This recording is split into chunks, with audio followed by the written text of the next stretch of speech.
देखिए, प्राचीन भारत के इतिहास में आज मौर्य कालीन न्याय प्रशासन चंद्रगुप्त मौर्य के समय में कौन कौन सा न्याय प्रशासन था, कैसे कैसे न्याय प्रशासन थे, इसके बारे में विस्तार से वर्णन करेंगे। मौर्यकालीन न्याय प्रशासन। मौर्यकालीन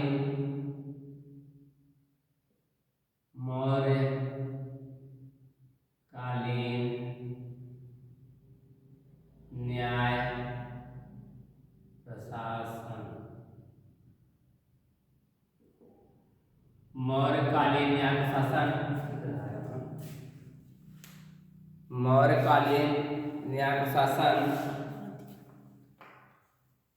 देखिए, मौर्यकालीन न्याय प्रशासन में जो है चंद्रगुप्त मौर्य के समय में या अशोक के समय में या मौर्य काल में न्याय का सर्वोच्च अधिकारी राजा था। चंद्रगुप्त मौर्य के समय में न्याय प्रशासन में देखा जाए, न्याय का सर्वोच्च अधिकारी जो है राजा होता था। उसके बाद राजा के बाद सबसे छोटा न्याय ग्राम न्यायालय था। देखिए, उस वक्त जो है चंद्रगुप्त मौर्य काल में न्याय का सर्वोच्च अधिकारी जो होता था, न्याय का सर्वोच्च अधिकारी न्याय का सर्वोच्च अधिकारी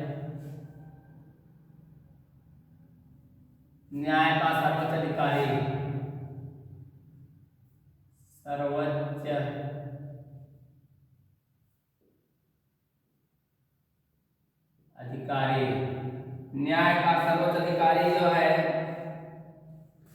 राजा होता था।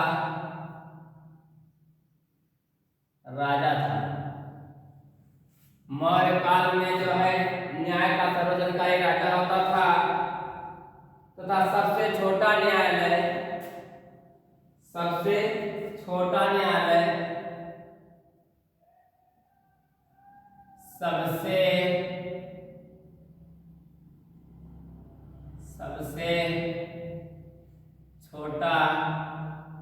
न्यायालय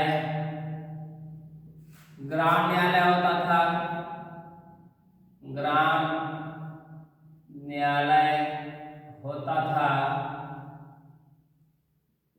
मौर्यकालीन न्याय प्रशासन में सबसे छोटा न्यायालय ग्राम न्यायालय होता था। सबसे बड़ा न्यायालय जो है अधिकारी राजा होता था। उसके बाद ग्राम न्यायालय और राजा के न्यायालय को छोड़कर ग्राम न्यायालय और राजा के न्यायालय को छोड़कर के अन्य सभी न्यायालयों को दो भागों में विभाजित किया गया था। अन्य जितने भी न्यायालय थे उन सभी को दो भागों में बांट दिया गया था, जो निम्नलिखित है। पहला नंबर जो था धर्मस्थानीय न्यायालय, जिसे दीवानी न्यायालय कहते हैं। पहले नंबर पर आता है धर्मस्थीय न्यायालय।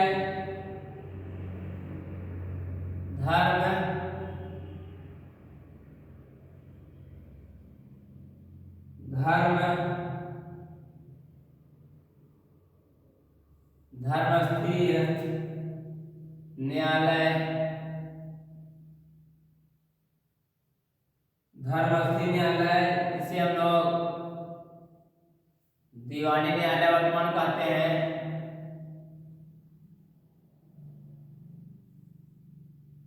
अब समझिए, जैसे कि हाई कोर्ट, सुप्रीम कोर्ट, कचहरी ये सब होता है ना, वैसे ये है। धर्मस्थीय न्यायालय मौर्य काल में धर्मस्थीय न्यायालय का नाम जाना जाता था। वर्तमान में इसका नाम जो है दीवानी न्यायालय है। और उनका काम क्या था? धर्मस्थीय न्यायालय को दीवानी न्यायालय के नाम से जाना जाता था। और धर्मस्थीय न्यायालय दीवानी न्यायालय में न्यायाधीश को व्यवहारिक कहा जाता था। इसमें जो न्यायालय जो होता था, न्यायाधीश जो होता था व्यवहारिक कहा जाता था। जो न्यायाधीश होता था उन्हें क्या कहा जाता था? व्यवहारिक कहा जाता था। धर्मस्थ या व्यवहारिक, इसमें जो न्यायाधीश होते थे उन्हें क्या कहा जाता था? व्यवहारिक।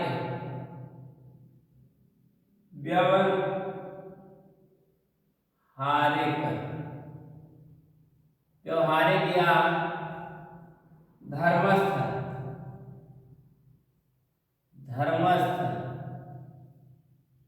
व्यवहारिक या धर्मस्थ कहा जाता था। दूसरा नंबर आता है कंटक शोधक न्यायालय। कंटक शोधक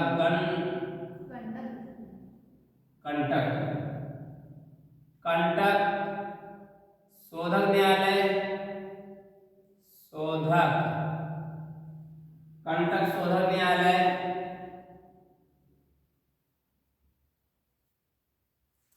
इनको ये फौजदारी न्यायालय होता था। कौन सा?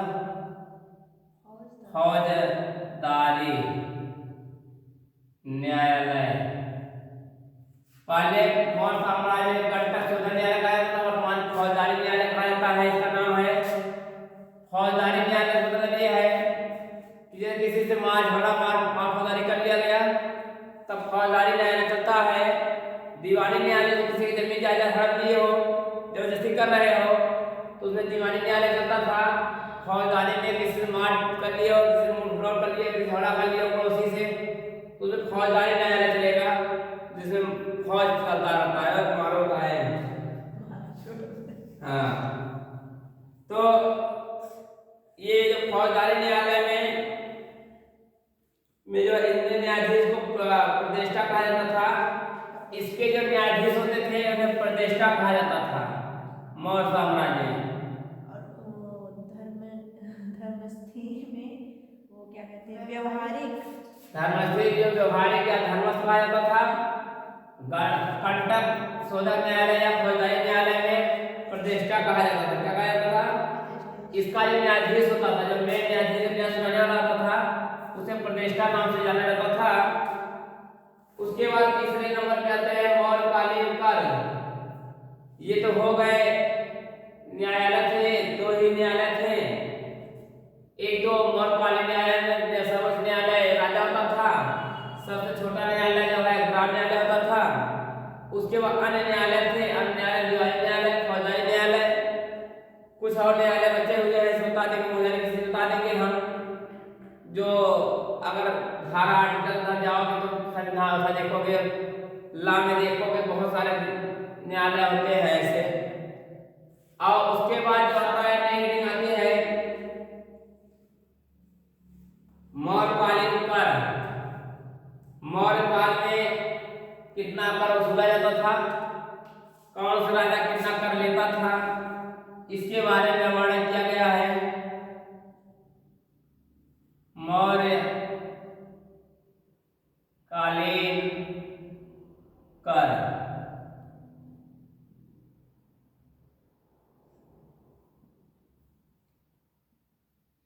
मौर्यकालीन कर, देखिए मौर्यकालीन कर में विभिन्न प्रकार के कर का प्रचलन था। विभिन्न प्रकार के कर प्रचलन में थे। जैसे कह दिया जाए कौटिल्य के अर्थशास्त्र के अनुसार मौर्य काल में भू राजस्व का एक कर संभाल लिया था। जैसे हमने आपको बताया था ना, कौटिल्य के अर्थशास्त्र में लिखा गया है कि चंद्रगुप्त मौर्य के समय में भू राजस्व का 1/6 भाग लिया जाता था। 1/6 भाग मौर्य साम्राज्य में, चंद्रगुप्त मौर्य के समय में, चंद्रगुप्त मौर्य के समय में भू राजस्व का 1/6 भाग लिया जाता था। जबकि मेगास्थनीज की टीका के अनुसार भू राजस्व का 1/4 भाग लिया जाता था। मेगास्थनीज की टीका में लिखा है कि मौर्य साम्राज्य में जो राजा होते थे वह 1/4 भाग लेते थे, परंतु सम्राट अशोक के समय में 1/8 भाग कर लिया गया। सम्राट अशोक के समय कितना लिया गया था? 1/8 कर लिया गया। मौर्य साम्राज्य में चंद्रगुप्त देखिए मौर्य साम्राज्य साम्राज्य में जो है पहले प्रतिष्ठा कर लिया जाता था। ये चंद्रगुप्त सुनिए कौटिल्य के अर्थशास्त्र पता चलता है कि मौर्य साम्राज्य में कर 1/6 भाग लिया जाता था और मेगस्थनीज के टीका से पता चलता है कि मौर्य साम्राज्य में कर 1/4 लिया जाता था, परंतु सम्राट अशोक के शासनकाल में कर 1/8 भाग लिया जाता था। ठीक, उसके बाद आता है मौर्यकालीन प्रमुख कर निम्नलिखित थे। कौन कौन से कर थे? कर तो लिया जाता था, कौन कौन से कर लिए जाते थे वे देखिए। प्रलय नंबर 1 प्रलय कर। पहला मतलब प्रलय कर आता है। यह कर संकट के समय प्रजा से वसूला जाता था। यह जो प्रलय कर था यह जब कभी संकट आता था, विपत्ति आती थी तो राजा या जो जनता से वसूला करते, किससे करते थे? जनता द्वारा वसूला गया कर है। जनता द्वारा वसूला गया कर प्रलय कर कहलाता है। दूसरा नंबर आता है विशिष्ट कर। विशिष्ट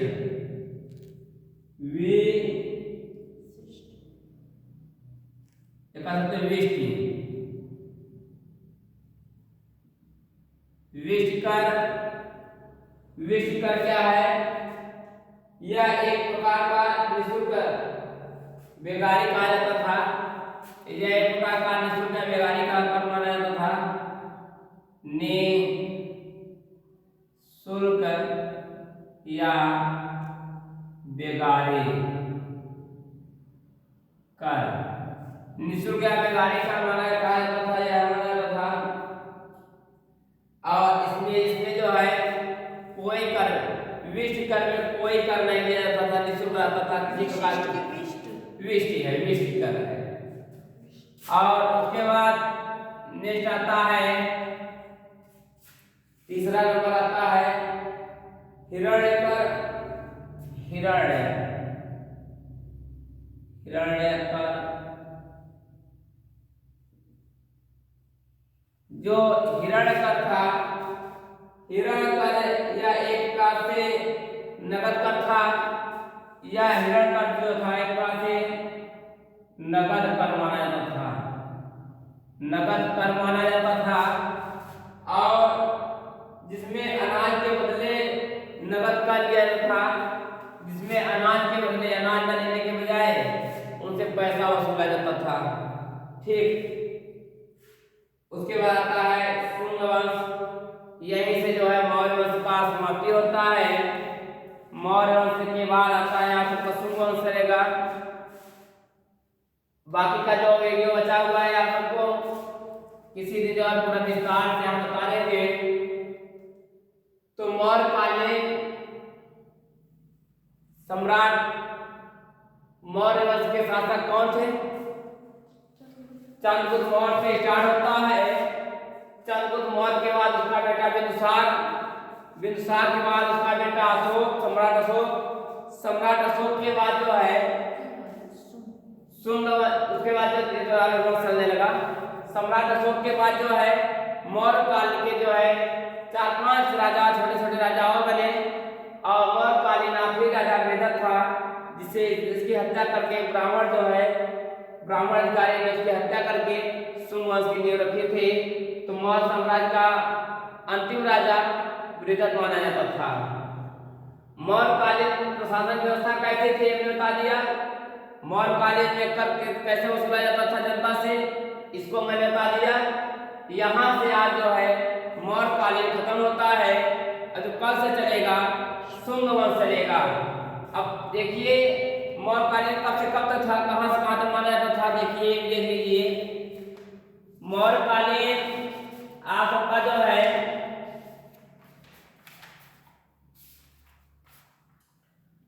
मौर्यकालीन जो है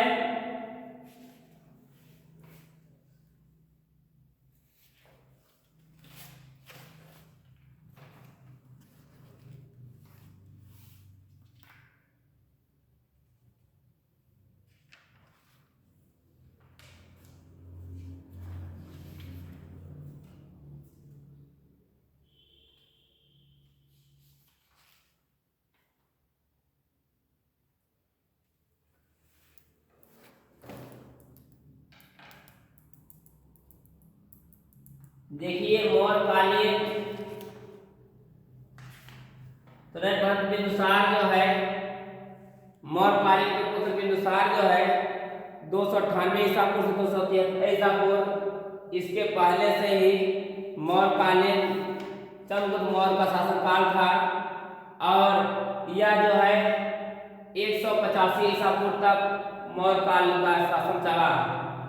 अब उसके बाद देखने बताएंगे आप सबको कि शुंग वंश जो है शुंग वंश कब से कब तक रहा इनके बारे में कल से विस्तार से वर्णन कर देंगे। जहां नहीं समझ में आया आप बताइएगा, सुना देंगे। किसी दिन पूरा वीडियो जो है अपलोड कर दिया जाएगा।